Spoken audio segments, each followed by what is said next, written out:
Olá, vamos fazer mais um vídeo agora sobre tatos distorcidos. É o terceiro vídeo da série. Nesse vídeo, eu vou correlacionar a área de pesquisa denominada correspondência verbal com os conceitos relativos aos tatos distorcidos. Só te relembrar de que para você conseguir acompanhar essa aula com qualidade, se você não tiver sido ainda introduzido aos conceitos de tatos distorcidos, que você assista as duas primeiras aulas, Tatos Distorcidos 1, Tatos Distorcidos 2, que estão no meu canal, tá? No nosso canal da Pragmática Psicoterapia e Curso. Também gostaria de lembrá-la de se inscrever no nosso canal, né, de curtir esse vídeo se você tiver gostado, é claro, de ativar as notificações para você receber mais vídeos da Pragmática Psicoterapia e Curso. Sem delongas, vamos lá. Então, a terminologia proposta por Skinner para abordar o comportamento verbal, como a gente pode ver no livro, na aula de comportamento verbal em si, essa terminologia proposta por Skinner, os paradigmas experimentais propostos por ele, não foram aceitos logo de cara pela comunidade de análise do comportamento. Então, o que nós observamos é que os temas pertinentes ao comportamento verbal, à linguagem, ao comportamento simbólico, eles foram investigados na análise do comportamento a partir de outros paradigmas experimentais e a partir de novas propostas teórico-conceituais. A área de correspondência verbal, ela meio que começou também mais ou menos por aí, ou seja, foi iniciada uma linha de pesquisa chamada correspondência verbal, tentando verificar a relação entre o que se diz e o que se faz, e se o comportamento verbal ele é capaz de alterar a probabilidade de ocorrência de outros comportamentos. Num primeiro momento, a maior parte dos estudos ele se dedicava a investigar a relação entre o dizer e o fazer, o dizer prévio e o fazer posterior, justamente tentando identificar se existia uma correlação entre o que a gente diz e o que a gente faz, ou seja, se o mero dizer, anunciar que vou me comportar de certa maneira, aumentaria a probabilidade ou causaria até um comportamento correspondente. Então eu digo que eu vou me matricular numa academia e de fato eu faço isso, ou, pensando de uma maneira um pouco mais parcimoniosa, se um dizer prévio, um anúncio feito por um falante, seria acompanhado de um comportamento subsequente. Tá? E, por fim, manipular certas condições experimentais, certos tipos de treinamento que favoreceriam essa correspondência entre o dizer prévio e um fazer posterior. Então, para garantir que as pessoas fariam aquilo que elas disseram que fariam, o que é muito importante quando a gente para pensar num controle do comportamento verbal sobre o comportamento, um comportamento subsequente.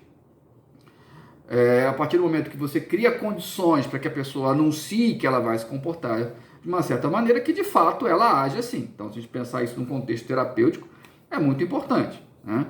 Ou até numa empresa, numa organização, se você tem um funcionário que anuncia que vai chegar no horário todos os dias, e se de fato ele cumprir isso, isso é uma forma de controle do comportamento muito importante.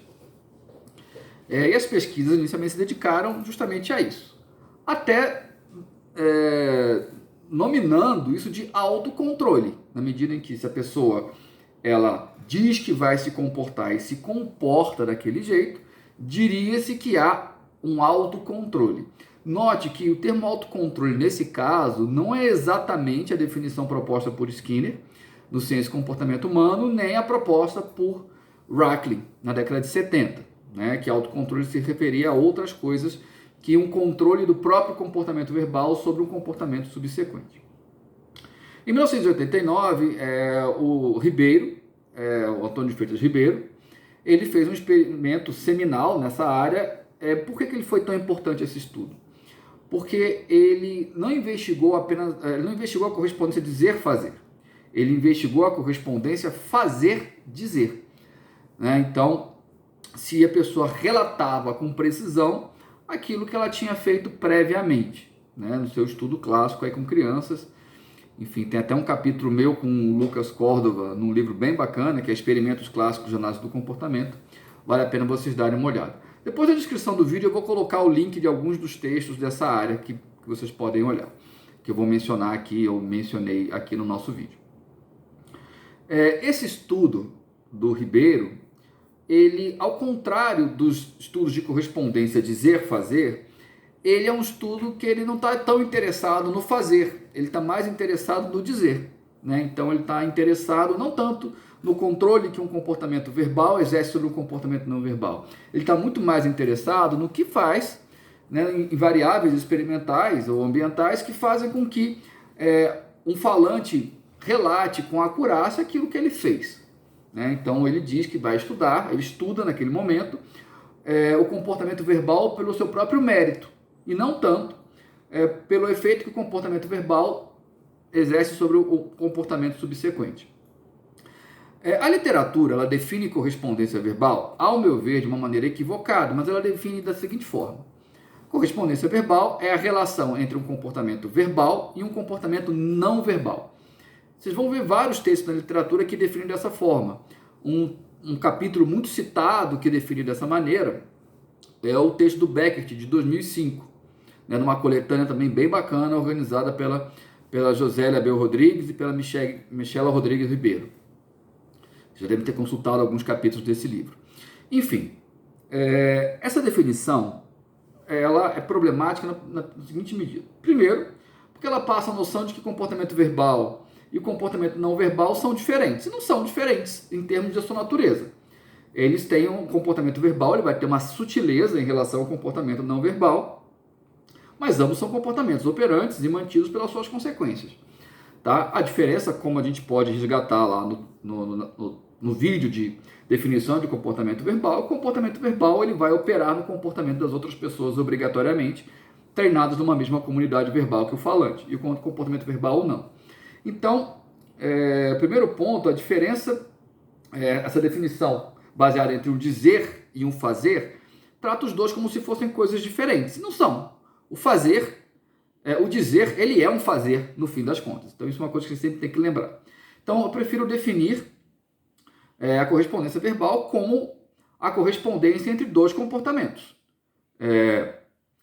Um é um comportamento verbal e o outro pode ser verbal ou não. E aí vem outro ponto interessante, né, que eu acho essa definição problemática, porque quando a gente fala que há uma diferença entre o dizer e o fazer, ou uma relação entre o comportamento verbal e o comportamento não verbal, essa relação pode ser entre dois comportamentos verbais, né, e não apenas entre um comportamento verbal e um comportamento não verbal. Por exemplo, quando eu falo assim, quando um terapeutizando fala para o seu terapeuta, eu vou ter uma conversa com a minha esposa, ele está relatando um comportamento verbal, né? Ele está anunciando que ele vai emitir um comportamento verbal. E se na sessão seguinte de terapia ele relata para o terapeuta, eu conversei com a minha esposa e falei com ela A, B, C, D, E, F, ele está relatando um comportamento verbal. Então não faz sentido você dizer que a correspondência entre um comportamento verbal e um comportamento não verbal, ou entre um dizer e um fazer. Então, nesse sentido, eu prefiro um pouco mais a definição do Lloyd, de 2002, que ele vai definir que é uma relação entre dois comportamentos, sendo necessariamente um deles um comportamento verbal, certo? Que supostamente teria uma relação com outro comportamento, um comportamento relatado. Isso fica mais fácil quando a gente fala da relação entre um fazer prévio e um dizer posterior. A relação fazer-dizer. Por quê? Porque você está relatando um comportamento que já aconteceu. Tá? Você pode relatar com acurácia ou não, mas é um relato que se refere a um dado comportamento emitido. No exemplo que eu dei aqui, se o seu terapeutizando ele teve a conversa com a esposa, ele te relata essa conversa, é um exemplo clássico de uma correspondência fazer-dizer. Só lembrando que os dois são comportamentos verbais, né? Mas, enfim, você está relatando um comportamento prévio, nesse caso, um comportamento verbal. Poderia ser um comportamento não verbal. Por exemplo, o marido, ele fez um bolo, certo? E a esposa pergunta para ele, o que você fez essa tarde? olha, eu fiz um bolo para nós dois. Ele está relatando um comportamento não verbal, que é o comportamento de fazer o bolo, certo? Então, nesse caso fica mais fácil. Você relata, é um comportamento verbal de relatar, e um comportamento relatado, que é o comportamento de fazer o bolo, certo? Quando a gente fala da correspondência entre o dizer prévio e o fazer posterior, aí a situação se complica bastante, porque você não está relatando algo que aconteceu ou algo que está acontecendo, mas o seu comportamento parece se referir a algo que vai acontecer. E isso até filosoficamente é algo meio complicado da gente abordar. Então, a Skinner traz algumas soluções para isso, né? Eu não vou aprofundar nesse debate, a gente pode gravar um outro vídeo sobre essa história, mas na realidade ele fala que a gente está respondendo a uma probabilidade de se comportar. Então, quando o marido fala assim, hoje à tarde eu vou fazer um bolo para a gente, ele está relatando uma probabilidade de se comportar. Mas não dá para a gente relatar uma probabilidade em si. A probabilidade é um conceito extremamente abstrato. Na realidade, o que ele está falando é que, quando ele fala vou fazer um bolo, ele está simplesmente se referindo a condições que no passado precederam o comportamento de ter feito um bolo. Então, situações que no passado precederam esse comportamento. Da mesma maneira, quando eu falo assim, segunda-feira eu vou iniciar uma dieta, na realidade, você está muito mais referindo a eventos presentes que se referem ao passado, que em situações similares no passado você começou uma dieta. Isso pode ser situações que de fato aconteceram, pode ser uma mera regra. Então, por exemplo, depois do cara ter lido, ter assistido um vídeo sobre a exploração animal para carne, para gerar carne e tal, ele pode falar assim, não, eu vou me tornar vegano, ou vou me tornar vegetariano. Nesse caso, ele não está relatando eventos que precederam um comportamento dele no passado, uma vez que ele nunca foi vegetariano, nunca foi vegano. Mas o comportamento dele, naquele momento, ele pode estar sob o controle do vídeo que ele assistiu da exploração animal para a produção de carne, por exemplo. Tá? Mas, de qualquer maneira, quando a gente fala que a gente vai se comportar, a gente não está sob o controle do comportamento do futuro. A gente está sob o controle de aspectos do ambiente que, de certa maneira, afetam a probabilidade desse comportamento ocorrer. É uma discussão bem árida, bem complicada, a gente pode conversar mais sobre elas em outro vídeo. Vocês podem colocar suas perguntas aí também no nosso vídeo, nos comentários, que eu vou ter prazer em responder para vocês. Bem, onde é que os tatos entram nessa história? Os tatos, a gente pode dizer que se esse marido de fato fez o bolo, então o que você fez hoje à tarde? Fala, fiz o bolo de chocolate, ele fez, ou seja, o comportamento de fazer um bolo é um estímulo não verbal que ele está servindo de ocasião para uma resposta verbal. Então, nesse caso, seria um tato puro, um tato acurado, porque de fato ele fez o bolo. Por outro lado, vamos imaginar que esse cara não fez o bolo.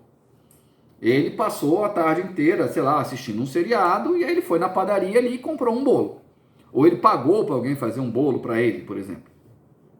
Nesse caso, se ele disser fiz um bolo, não há correspondência, porque a topografia da resposta verbal fiz o bolo, ela não corresponde ao comportamento de ter feito o bolo, porque de fato ele não fez o bolo, outra pessoa fez o bolo. Então, nesse caso, nós teremos um tato distorcido, novamente, porque a relação de controle entre o estímulo discriminativo não verbal e a topografia da resposta verbal, ela é alterada, ela é corrompida de certa maneira. Provavelmente, os elogios dessa esposa, o agradecimento dessa esposa por ele ter feito o bolo, ou relatar ter feito o bolo, é claro, isso controla a emissão desse tato distorcido, retomando aqueles exemplos que eu dei lá nas 2 primeiras aulas. Tá? Da mesma maneira, isso acontece bastante com a correspondência dizer-fazer. Então, vamos imaginar que você tem lá um terapeutizando que ele está se queixando de sobrepeso. E ele fala, semana que vem eu vou me matricular numa academia e vou começar a me exercitar. Nesse caso, o comportamento verbal dele, esse anúncio prévio, esse dizer prévio, pode estar sob o controle da consequência a ser provida pelo ouvinte naquele momento. Poxa, que bom, fico feliz que você está fazendo alguma coisa por você mesmo, você está começando a se cuidar e coisas do gênero. Obviamente, caso o comportamento verbal, esse dizer, esteja apenas sob o controle dessa consequência imediata provida por esse ouvinte, no caso esse terapeuta, sendo que a probabilidade, ele próprio percebe que a probabilidade dele começar a se exercitar é muito remota, nós também teremos um tato distorcido, certo? Por outro lado, se aquela condição ali de estímulos, né, de fato, ela aumenta muito a probabilidade dele se exercitar na semana seguinte, e ele fala, vou começar a me exercitar na semana seguinte, isso seria um tato puro, né? Um tato, ou seja, um relato correspondente. Por outro lado, olha que curioso, você só vai ter como aferir se esse foi um tato puro, caso o comportamento ocorra. Então, você só pode dizer que esse anúncio, vou começar a me exercitar a partir da semana que vem, você só vai poder dizer se é um tato puro mesmo, caso você observe que ele começou a se exercitar na próxima semana. E aí, fica bem evidente que o terapeuta ele tem que ficar meio atento como é que ele vai consequenciar tanto o dizer, que precede o fazer, quanto o fazer que precede o dizer, né? Porque se ele tornar a consequência, ele elogiar, por exemplo, um dizer prévio ou um dizer posterior, e ele não tiver acesso ao comportamento que está sendo relatado, isso pode afetar negativamente a correspondência verbal. Ou seja, trazendo para a terminologia proposta por Skinner, ele pode aumentar a probabilidade de emissão de tatos distorcidos. Tanto quando na sequência fazer, dizer, quanto na sequência dizer, fazer. E aí é uma preocupação que o terapeuta tem que ter com como é que ele consequencia o comportamento verbal do terapeutizando dele. Porque se ele prover consequências a relatos específicos, em que ele tem pouca possibilidade de checar se esses relatos são acurados ou não, ele pode estar favorecendo a emissão de tatos distorcidos ao invés de tatos puros, certo? Bem,